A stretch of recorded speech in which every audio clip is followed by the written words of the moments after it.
आदिलक्ष्मी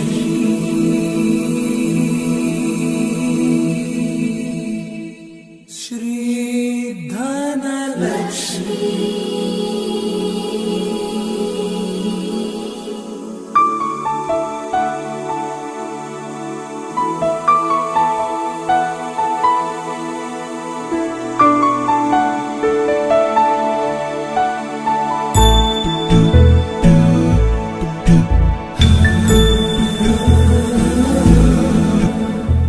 सुमनसवन्दित सुन्दरि माधवि चन्द्र सहोदरि हेममयि मुनिगणवन्दित मोक्षप्रदायिनि मञ्जुळभाषिणि वेदनुते पङ्कजवासिनि देव सुपूजित सद्गुणवर्षिणि शान्तियुते जय जय हे मधुसूदन कामिनि आदिलक्ष्मि जय पालय माम्।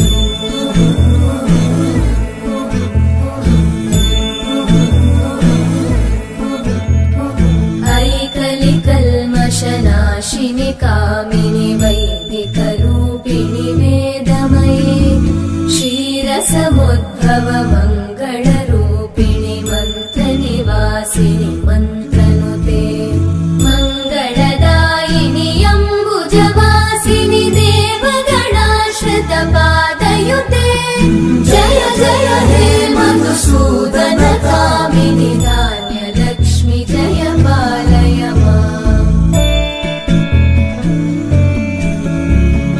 जय वरवर्णिनि वैष्णवि भार्गवि मन्त्रस्वरूपिणि मन्त्रमये सुरगणपूजित शीघ्रफलप्रद ज्ञानविकासिनि शास्त्रनुते भवभयहारिणि